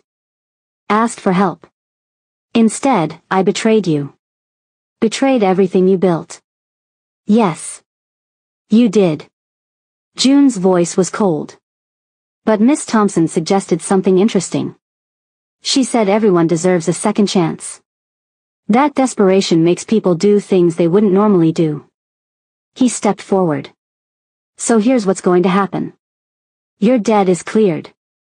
All $183,000. You and your wife will relocate to Charlotte, North Carolina. I have a restaurant there that needs a manager. Someone who knows the business. Someone who understands what loyalty means now." Robert's eyes filled with tears. "I don't deserve ya." "No. You don't. But you're getting it anyway." June's expression softened slightly. "My grandmother used to say, mercy is how we prove we're better than our enemies. So take this mercy, Robert. Take your second chance. And don't waste it." Robert stood, bowed deeply. "Thank you. Thank you both." As he left, Mara turned to June. "You told him I suggested mercy." "You did. That night when Kim told you about Robert's debt. You said, he doesn't deserve that, but your face said something else. It said, but maybe everyone deserves redemption." Mara was quiet for a moment. "Then, you could have destroyed him. Exposed his gambling to his wife. Ruined his life completely." "I could have," June agreed. "But you were right. Desperation makes people do terrible things. It doesn't make them terrible people." He walked to the office window, looking out at the Manhattan night. "Tonight, we won. Juno is going to prison. Yuna is facing charges as an accomplice. The smuggling operation is shut down. Kong Industries' reputation is intact. I should feel victorious. But you don't? I feel tired." June turned to face her. For the first time since she'd met him, she saw a real emotion in his eyes. Exhaustion. Sadness. Something almost like regret. "Juno is my family. My cousin. We grew up together. And I just destroyed him. He tried to destroy you first." "I know. But that doesn't make it feel better." June's smile was bitter. "My grandmother always said power has a cost. I never understood what she meant. Now I do. Every victory, every win, every move I make costs me something. Usually it costs me people." He looked at Mara. "Is that what I'm doing to you? Costing you something? Taking you from a normal life and pulling you into this world of traps and betrayals?" Mara thought about that. Thought about her old life. 16-hour shifts. Crushing debt. Constant fear. Living in survival mode every single day. "My old life was destroying me slowly," she said finally. "This life might destroy me quickly. But at least I get to choose how I fight." Something shifted in June's expression. The exhaustion faded slightly, replaced by something warmer. "You could still leave. Tonight, after everything you've seen. I'd understand. I'd clear your contract, make sure you're protected, give you enough money to start over somewhere safe." "Is that what you want?" Mara asked. "For me to leave?" "No." The word came out quiet but firm. But what I want doesn't matter. What matters is what's best for you. Mara stepped closer to him. Close enough to see the amber flecks in his gray eyes. Close enough to smell his cologne, expensive and subtle. 2 weeks ago, you stood up when everyone else stayed seated. You defended me when it would have been easier to stay silent. You've kept every promise you've made. She touched the necklace at her throat. Strength recognizes strength, Mr. Kong. And I recognize yours. So I'm staying. For a long moment, they just looked at each other.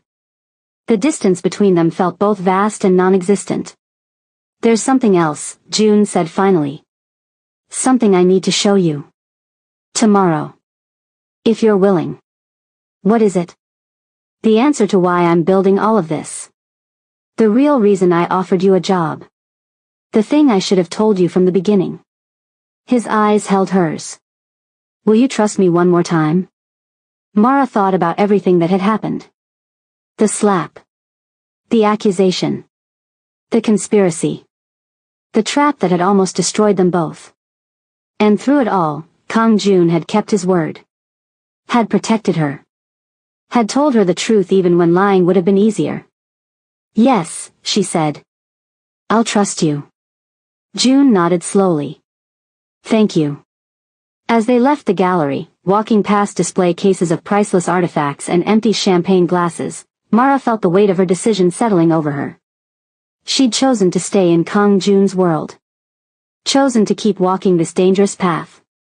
And tomorrow, she'd find out why. The address came by text at 9:47 a.m. Saturday morning. No context. No explanation. Just an address in Harlem and a time, 11 a.m. Mara stood outside the brownstone at exactly 11 o'clock, studying the building. It was beautiful in a quiet way. Well-maintained brick. Clean windows. Flower boxes that someone actually cared for. The kind of place that had history, weight, permanence. A small bronze plaque beside the door read, The Hannah Kong Foundation. The door opened before Mara could knock. Kang Jun stood there, dressed casually for the first time since she'd met him. Dark jeans. A simple black sweater. He looked younger somehow. More human. Come in, he said. The interior took Mara's breath away. Warm hardwood floors. Brick walls painted soft cream. Natural light streaming through tall windows. And everywhere, photographs. Black and white images of families, children in school uniforms, community gatherings, graduations, celebrations. This is beautiful, Mara whispered. It's my grandmother's legacy. June walked down the hallway, gesturing for her to follow. Hannah Kong. She came to America in 1967 with $10 and a jade pendant. Worked 3 jobs. Saved every penny. Built our family from nothing. He stopped in front of a large photograph. A Korean woman in traditional hanbok, standing in front of a small shop. Her face was lined with age and hard work, but her eyes were fierce. Proud. She died 5 years ago, June continued. Left me everything. The business. The empire. The connections.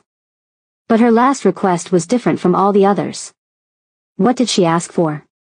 She asked me to remember where we came from. To use the power she'd built to help people who were where she once was. Struggling. Working multiple jobs. Trying to give their children a better future.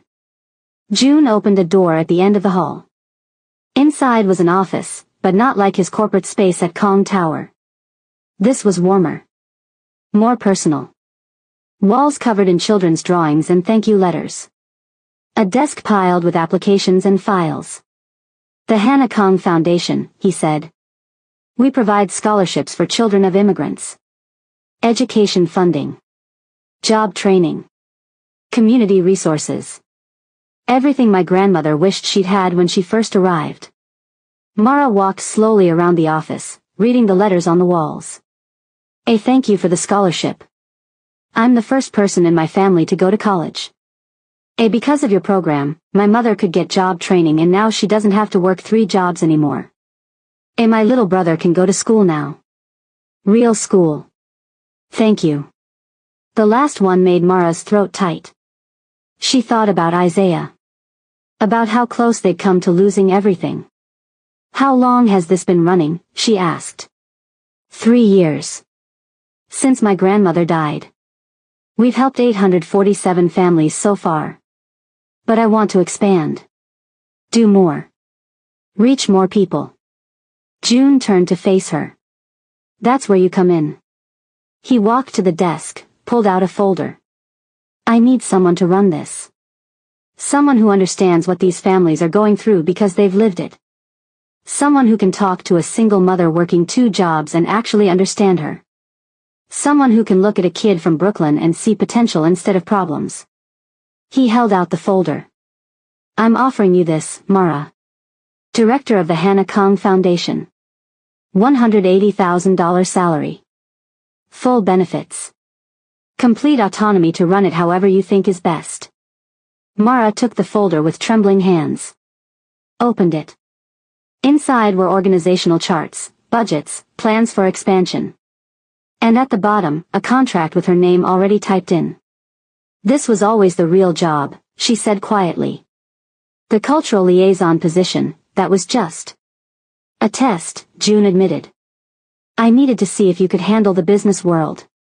If you could navigate wealthy collectors and elite society without losing who you are. If you could spot fraud and conspiracy and stay calm under pressure. He stepped closer. You passed every test, Mara. You stayed honest when lying would have been easier. You stayed loyal when running would have been smarter. You saw the trap Juno set and you came to warn me instead of saving yourself. So the gallery opening, the smuggling conspiracy, all of Theta, was real. Juno really was trying to destroy me. That wasn't a test. That was an actual threat. June's expression darkened. But how you handled it told me everything I needed to know. You're exactly who my grandmother would have wanted running her foundation. Mara looked down at the contract. At the number. At the job description. Director of Operations. Responsible for scholarship programs, community outreach, family services, education initiatives. Everything she'd ever wanted to do. Everything she'd dreamed about when she was a college freshman before her parents died and survival became more important than dreams. Why me? She asked. You could hire someone with experience. Someone with degrees in nonprofit management. Someone who knows what they're doing. Because experience isn't the same as understanding. June's voice was firm. I've interviewed 20 people for this position. All of them had impressive resumes. All of them said the right things. But when I asked them what poverty felt like, what it meant to choose between medicine and rent, they gave me textbook answers. He paused. You know what it feels like. You've made those choices. You've lived in that world. That's worth more than any degree. Mara's eyes burned. She blinked rapidly, refusing to let the tears fall. There's one condition, June said. Your brother. Isaiah. I want him involved too. Mara's head snapped up. What? We have deaf families who come to the foundation.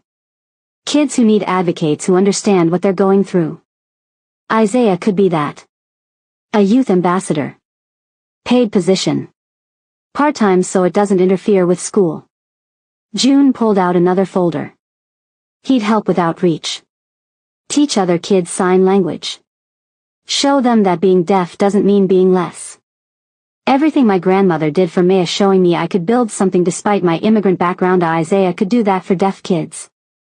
Mara's hands shook as she took the second folder. Opened it. Inside was a contract for Isaiah. Youth ambassador. $25,000 annually. Part-time. Flexible schedule. You've thought of everything, she whispered. I've been planning this for 6 months, June admitted. Since the day you applied to work at Lotus House. I saw your application. Saw your story. Single guardian raising a deaf brother. Working multiple jobs. Drowning in medical debt but still putting him in the best school you could afford. He smiled slightly. I thought, that's exactly who grandmother would have chosen. So you hired me. Put me through all of Thesa. To see if you could handle it. The business world is brutal, Mara. If you couldn't survive 2 weeks with Yuna and Juno trying to destroy you, you couldn't handle running a foundation that deals with desperate people every single day. June's eyes held hers. But you didn't just survive. You thrived. You learned everything Tamine taught you. You spotted Juno's conspiracy. You made the choice to warn me instead of running. You even suggested mercy for Robert when you could have demanded revenge. He gestured around the office. This is what you were meant for. Not serving tables. Not survival mode. This. Helping people. Leading them. Showing them a way out. Mara looked at the walls covered in thank you letters. At the files stacked on the desk, each one representing a family that needed help. At the photograph of Hannah Kong with her fierce, proud eyes. If I say yes, Mara said slowly, what happens to us? To whatever this is between us? The question hung in the air. June was quiet for a long moment. I don't know, he admitted finally. I've never let anyone get this close before. Never trusted anyone this quickly. It's unfamiliar territory. He stepped closer. Close enough that Mara could feel the warmth radiating from him. What I do know is this, I respect you. I trust you. And every day, I find myself wanting to tell you things I've never told anyone. Wanting your opinion. Wanting to see your face when you're thinking through a problem. His hand came up slowly, gently touched the jade and silver necklace at her throat. I don't know if that's love. I don't know what we're building here. But I know I don't want to stop building it. Mara's breath caught. And if I take this job? If I say yes to running the foundation? Then we figure it out as we go. Professional. Personal. All of it. No more tests. No more games. Just honesty. Just honesty, Mara repeated.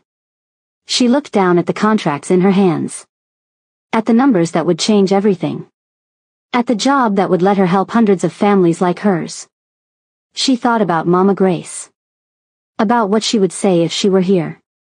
A baby girl, God doesn't give you opportunities by accident. When a door opens, you walk through it with your head high and your faith strong. Where do I sign? Mara asked. June's smile was genuine. Warm. The kind of smile that transformed his whole face from ice to something almost like joy. Right here. They spent the next 2 hours going over the foundation's operations. Current programs. Expansion plans. Families on the waiting list. Budget allocations.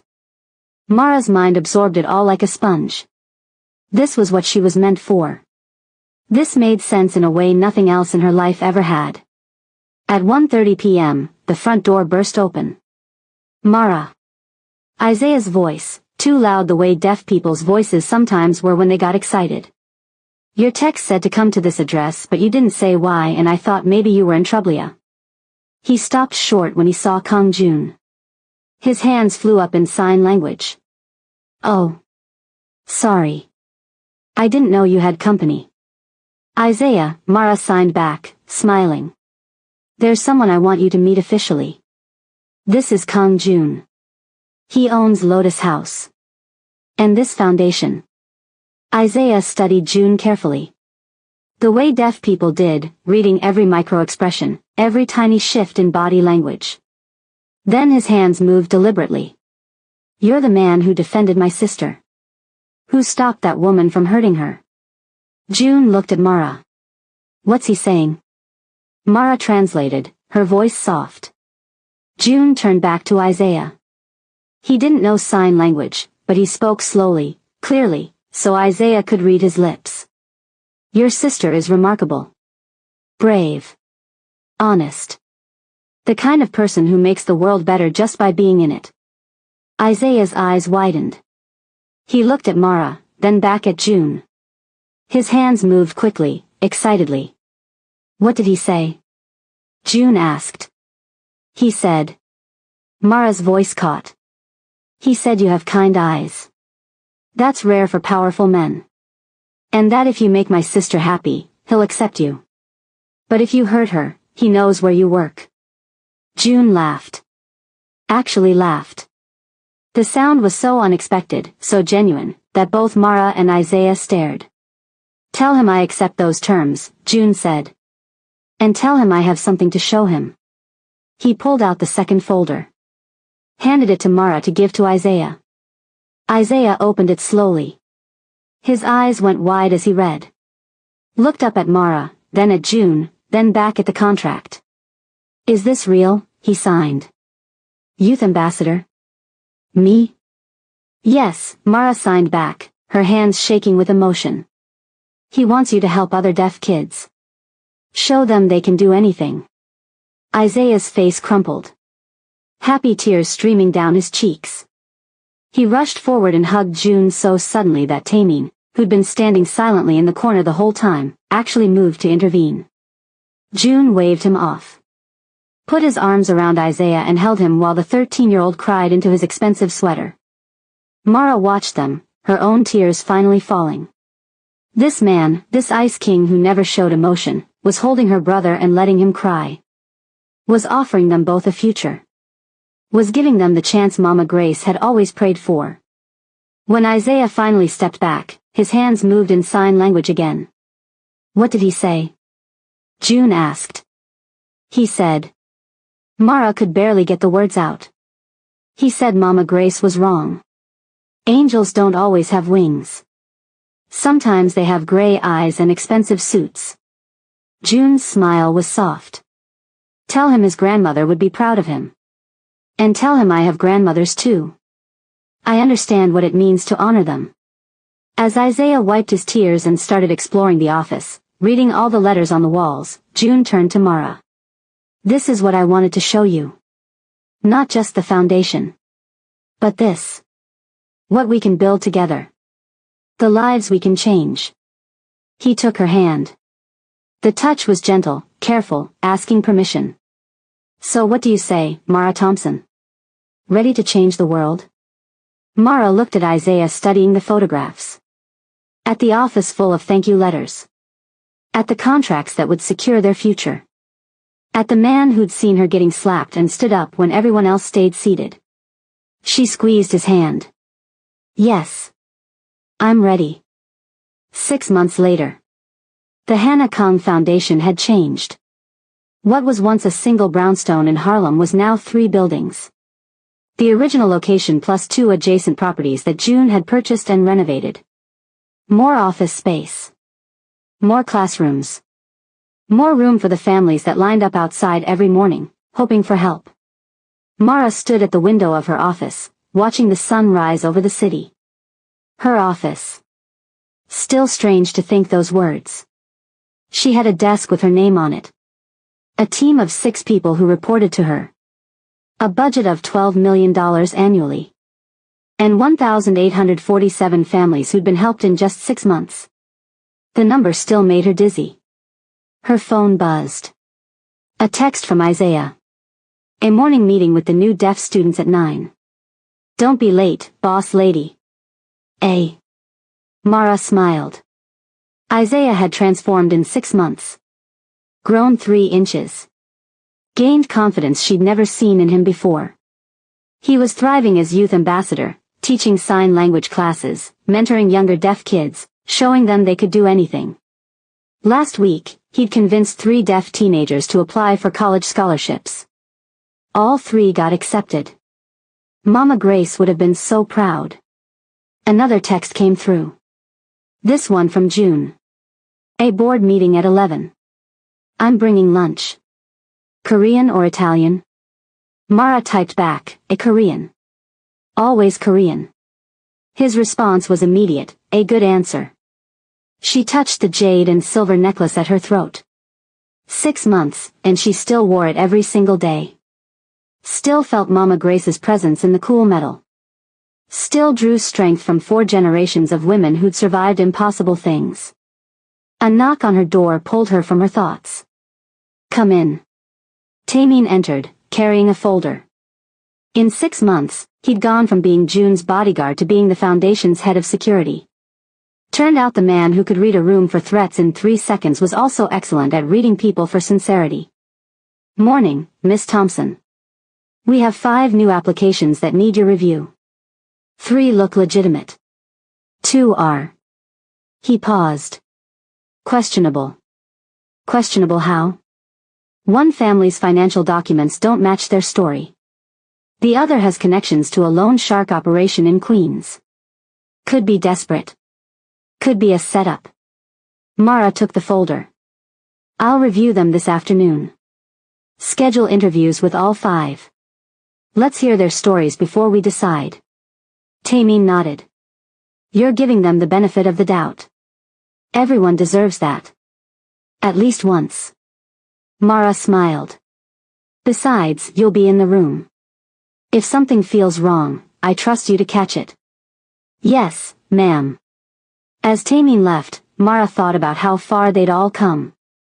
Tameen, opening up. Robert, thriving in Charlotte with his fresh start. Even Franklin, who'd sent a letter last month thanking her for suggesting mercy. And Yuna, well. Yuna was facing charges as an accessory to Juno's smuggling operation. Her trial was set for next month. Her social circle had evaporated. Her reputation was destroyed. Mara didn't feel good about that. But she didn't feel bad either. Some people made their own beds. At 10:45 a.m., June arrived. He walked into her office carrying bags from their favorite Korean restaurant, looking every bit the Ice King in his designer suit and perfectly styled hair. But when he saw her, his expression softened. The way it always did now when they were alone. Busy morning, he asked, setting the food on her desk. Always. We had 12 families show up without appointments. All desperate. All with heartbreaking stories. We squeeze them all in. You can't save everyone, Mara. I can try. She opened the containers, breathing in the smell of bulgogi and kimchi. How was your morning? Tedious. Budget meetings. Investor calls. The legitimate side of business is remarkably boring. June sat across from her, loosening his tie. I miss the days when we were plotting to take down smuggling conspiracies. Mara laughed. You do not. Maybe a little. At least that was interesting. They ate in comfortable silence for a few minutes. This had become their routine. Lunch together twice a week. Sometimes they talked business.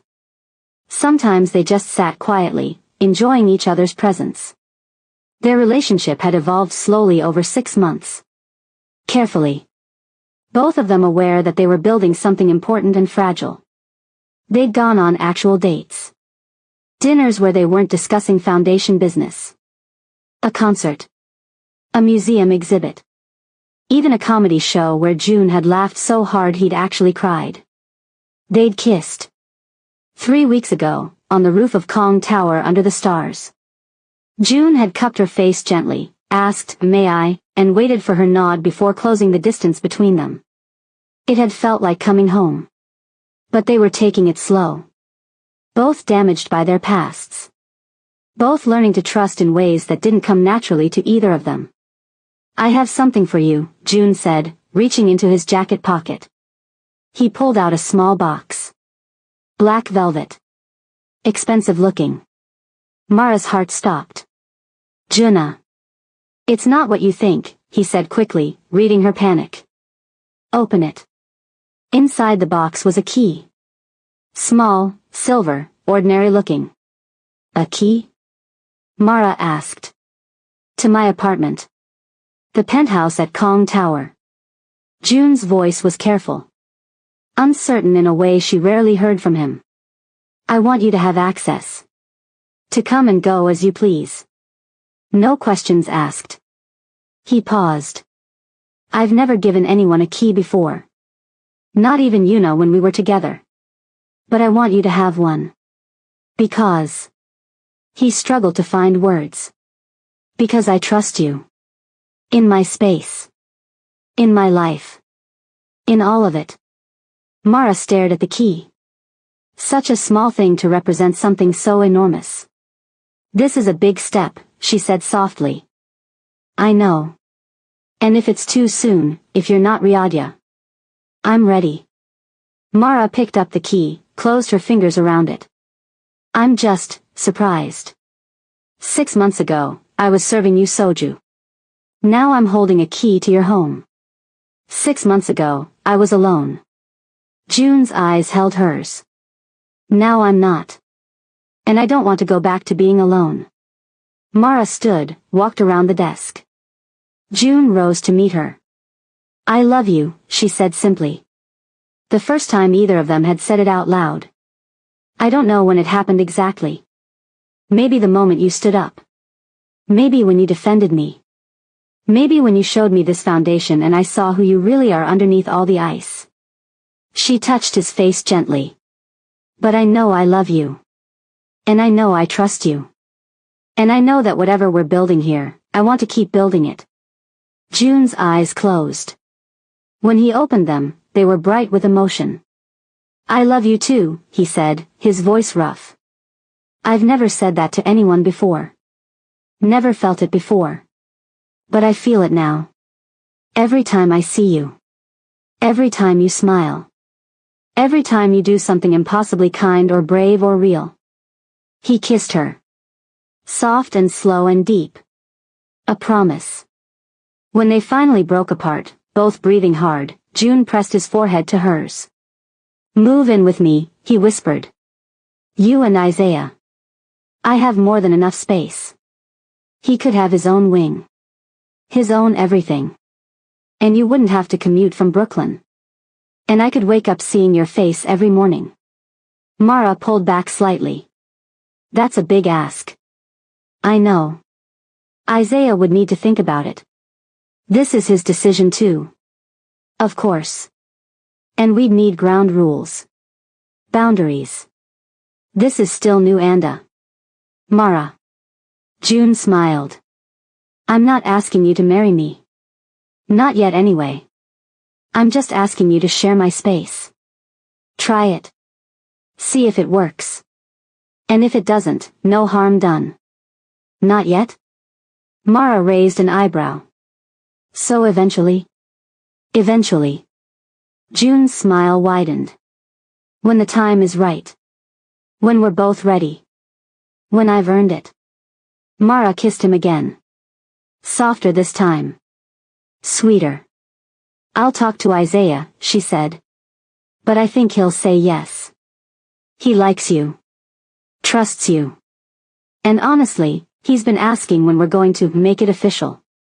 Smart kid. They returned to their lunch, hands intertwined across the desk. And for a few minutes, the world outside disappeared. No foundation responsibilities. No business empires. No past traumas. Just two people who'd found each other in the chaos and decided to hold on. At 2 p.m., Mara had a meeting with a new family. Single mother, 2 kids, drowning in debt after a medical emergency. The story was heartbreakingly familiar. Mrs. Chen, Mara said gently as the woman sat across from her, hands trembling. Tell me what you need. And for the next hour, Mara listened. Really listened. The way she wished someone had listened to her 2 years ago when Mama Grace was dying and the bills kept coming and the world kept crushing down. By the end of the meeting, Mrs. Chen had a scholarship for both her kids. A job training program enrollment. And 3 months of rent assistance while she got back on her feet. The woman cried. Held Mara's hands and cried. How can I ever repay you, she whispered. You don't, Mara said. You pay it forward. When you're stable again, when you're back on your feet, you help someone else who's drowning. That's how it works. Mrs. Chen nodded, wiping her tears. I will. I promise. After she left, Mara sat in her office and let herself feel it. The weight and the lightness of it. The responsibility and the joy. This was what Mama Grace had prayed for. This was what 4 generations of strong women had survived for. So that Mara could be here, in this moment, changing lives. Her phone buzzed. Another text from Isaiah. 3 students signed up for the robotics program. And Mr. Kong says we can use his building's makerspace for practice. This is amazing. Then one from June.